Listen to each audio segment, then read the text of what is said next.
이스라엘 백성들이 하나님으로부터 율법을 받았죠. 그 율법을 받은 민족입니다. 정말 그는 큰 축복이죠. 그런데 이스라엘 백성들이 율법을 받았다고 해서 그들이 하나님의 자녀의 권세를 누릴 수 있었던 것은 아니었습니다.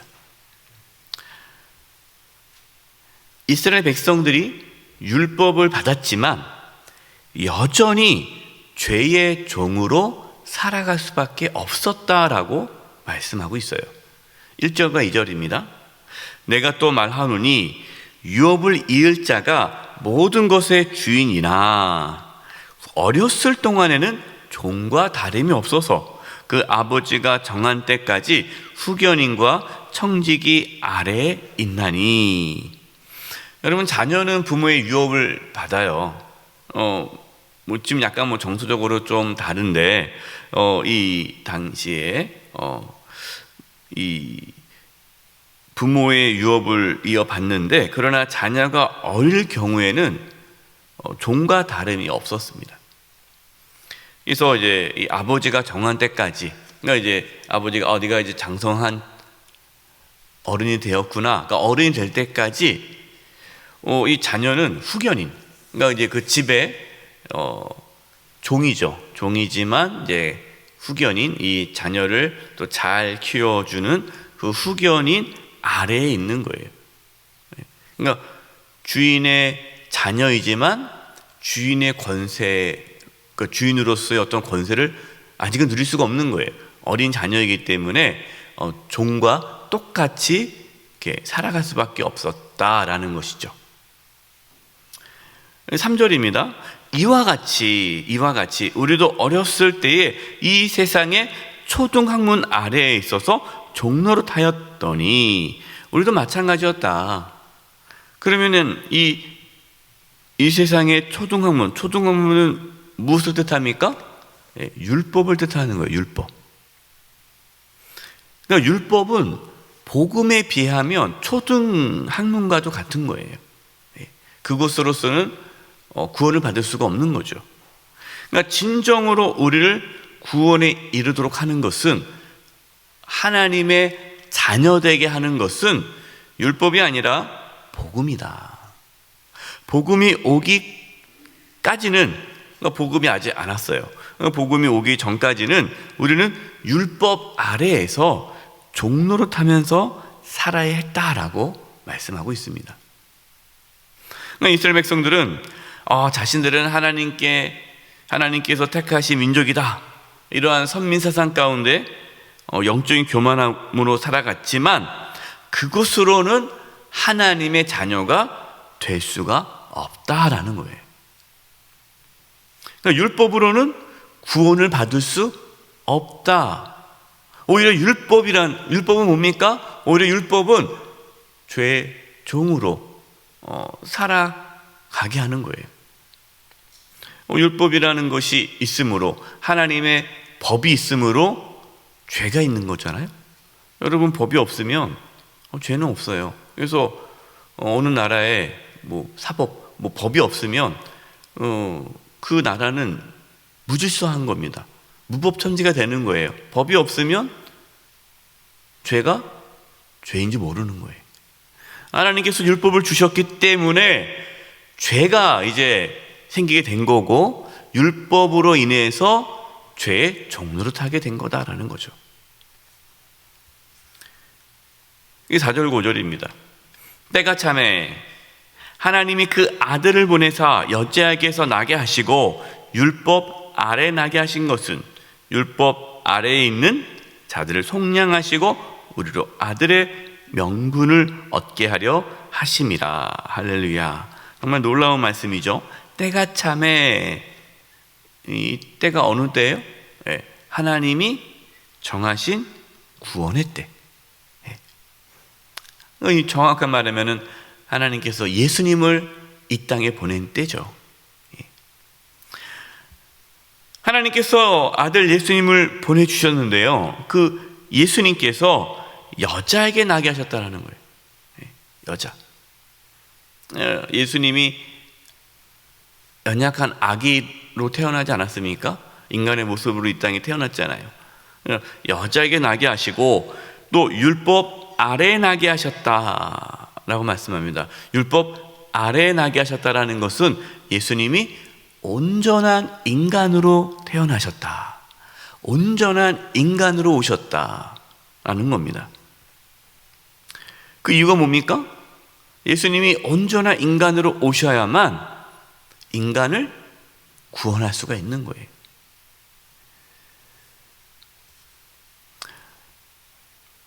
인간으로서 율법 아래에서 종으로 살아가는 자를 구원하기 위해 예수님이 인간으로 오셨다라는 겁니다. 여러분 여기서요, 율법 아래에 있는 자들을 속량하시고, 속량이라는 단어가 무슨 뜻입니까? 값을 주고 사는 거예요. 값을 치르는 것이 속량이에요. 그러니까 예수님께서 인간으로 이 땅에 오셔서 인간이 겪어야 될 죽음, 죄 아래서의 하나님의 심판을 예수님이 대신 치르셨다. 속량, 값을 치르셨다.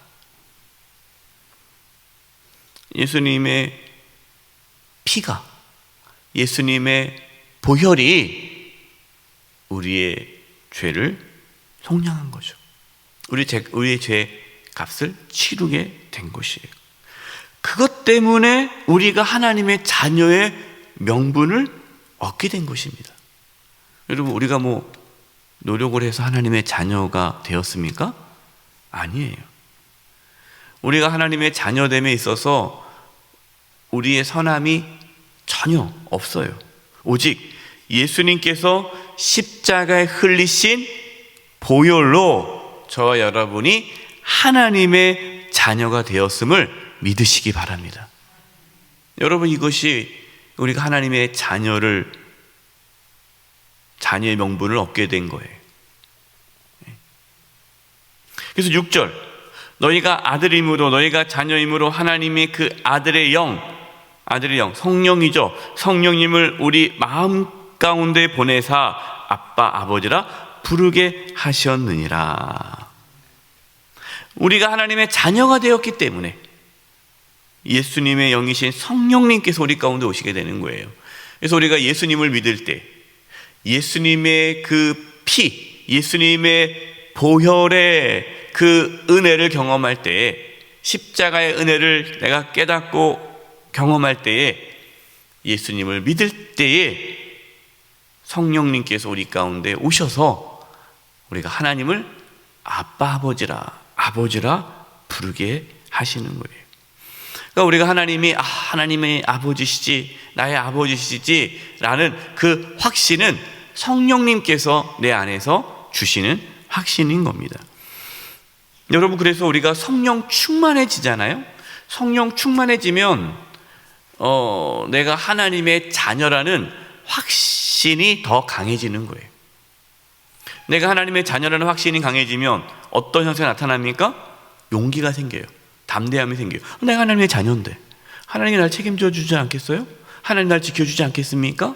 그러면은 내가 하나님의 자녀라는 그 확신이 강할수록 내 안에 염려와 두려움과 근심이 쫙 사라지는 거예요. 내가 누군데? 내가 하나님의 자녀인데 내가 두려울 게 뭐가 있어? 다 사라지는 거예요. 담대함이 생기는 겁니다. 용기가 생기는 겁니다. 그래서 성령 충만해지면요, 이렇게 용기가 생기는 거예요. 이게 하나님의 자녀라는 확신 때문에 그렇습니다. 그래서 우리가 이 세상 살아갈 때요,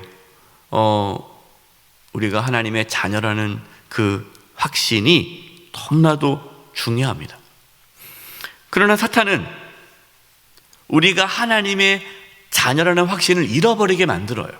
이게 사탄의 공격입니다. 사탄이 미혹합니다. 하나님의 사랑을 느끼지 못하게 방해합니다. 하나님께서 나를 혹시 버리지 않았나라는 생각을 갖도록 우리를 이렇게 미혹을 해요. 영적으로 무기력하게 빠지게 만들어요. 십자가의 은혜를 잊어버리게 만들어요. 예수 그리스도의 보혈, 예수님의 피를 의지하지 못하게 해요. 코로나19로 인하여서 교회에 나오지 못한 지가 이제 오래되었고, 또 영상으로 예배를 드리지만 영상으로 예배를 드릴 때는 처음에는 막 감격스럽게 예배 드리다가 시간이 점점 지날수록 영적인 감동도 사라지고 자꾸만 또 빼먹고 집중하지 못하게 되고, 그러니까 점점 성령 충만함이 이제 줄어드는 거예요. 성령이 충만하지 않는 거예요. 그러니까 성령 충만해지지 않으면 않을수록 어떻게 됩니까? 내가 하나님의 자녀라는 확신도 흔들리는 거예요. 내가 하나님 자녀 맞아? 내가 이렇게 살아서 하나님 자녀 맞아? 하나님이 안 느껴져요. 하나님이 멀게 느껴져요. 내가 하나님의 자녀가 아닌 것 같아요. 하나님 날 사랑하지도 않는 것 같아요. 그러면서 점점 세상 쪽으로 빠져가는 분들이 너무너무 많아요. 네.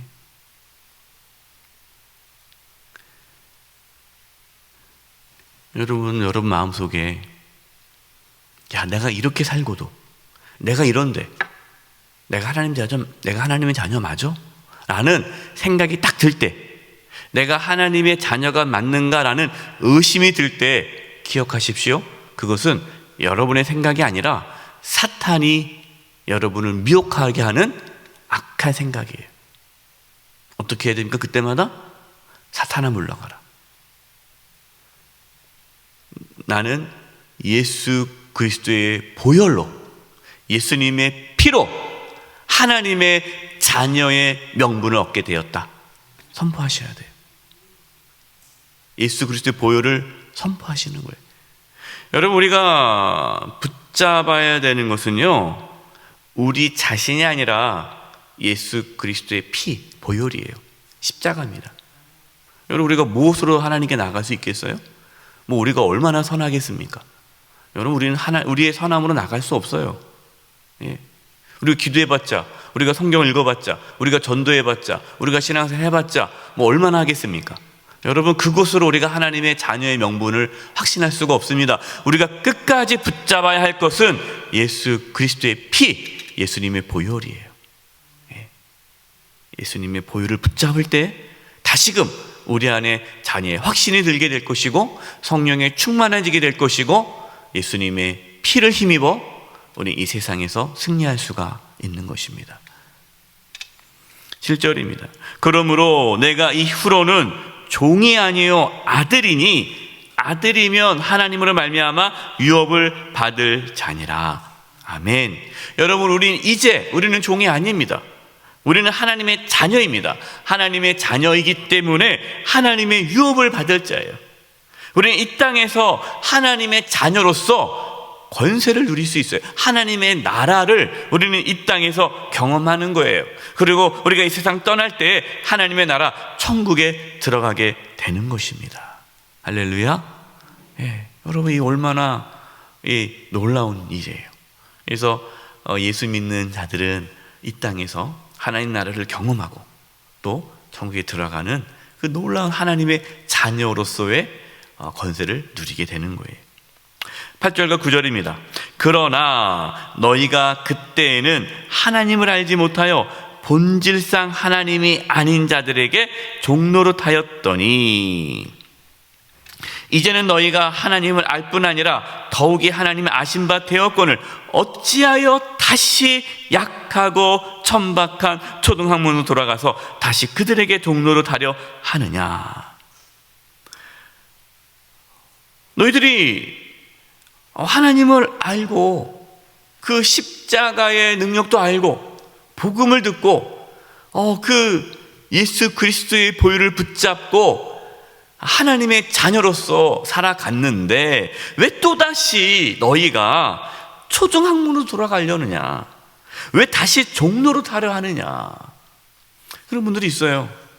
처음에 이제 예수님 믿었을 때 그 십자가의 은혜에 감격해서 나 같은 죄인을 구원해 주신 하나님 감사합니다.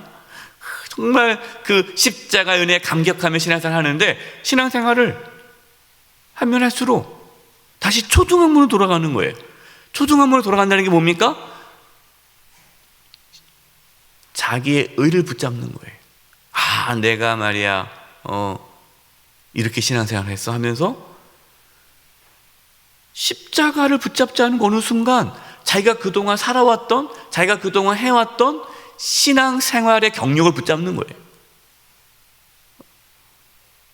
내가 뭐 목회를 몇십 년 했고, 내가 교회를 뭐 세웠고, 내가 뭐 우리 교회에서 무슨 일을 했고 하면서 이 정말 복음이 아닌 자신의 선함, 자신의 의로움을 붙잡는 거예요. 여러분, 그것은 다시 초등학문으로 돌아가는 거예요. 복음에서 떠나는 거예요. 우리는 절대로 복음에서 떠나서는 안 됩니다. 여러분, 우리가 잡을 건 두 개가 아니에요. 하나만 잡아야 돼요. 우리가 잡는 것은 딱 하나예요. 예, 십자가. 오직 십자가. 예수님만 붙잡아야 돼요. 자신을 붙잡지 마십시오. 예, 자기를 붙잡아서는 안 돼요. 자기를 붙잡는 순간 무너집니다. 끝까지 예수님을 붙잡아야 돼요. 10절 11절입니다. 너희가 나일과 달과 절기와 해를 삼가 지키니 내가 너희를 위하여 11절 내가 너희를 위하여 수고한 것이 헛되까 두려워하노라. 이 날과 달과 절기와 해가 뭡니까? 예, 다시 이러한 율법을 지키는 거예요. 유월절을 지켜야 된다. 안식일을 지켜야 된다. 이거를 해야 된다. 이런 율법의 여러 가지 절기 있지 않습니까? 이거를 지켜야 구원을 받는다라는 거예요. 지금도 이단들 중에 유월절을 지켜야 된다고 얘기하는 사람이 있어요. 하나님의 교회. 유월절을 지켜야 된다고, 안식일을 지켜야 된다고. 그들은 두 가지 얘기합니다. 유월절과 안식일을 지키지 않으면 구원을 못 받는다라고 말을 해요. 여러분, 그 다시 율법으로 돌아가는 거예요. 여러분, 그렇지 않습니다. 우리의 신앙의 수고가 헛되지 않도록 여러분 끝까지, 주님 오시는 그날까지 예수님만을 붙잡으십시오. 우리를 하나님의 자녀 삼아주신 그 하나님의 은혜만 붙잡고, 오늘도 나는 하나님의 자녀로 도저히 살아갈 수 없는 연약한 자이지만 나같이 이렇게 연약한 자를 예수 그리스도의 피로 하나님의 자녀 삼아주신 그 하나님의 은혜에 감사하며 오늘도 하나님의 자녀로 당당하게 살아가는 저와 여러분 되시기를 간절히 축원드립니다. 기도하겠습니다. 하나님 아버지, 저희들이 끝까지 예수님의 피를 붙잡고 살게 해 주시옵소서. 예수님만을 붙잡고 살게 하여 주시옵소서.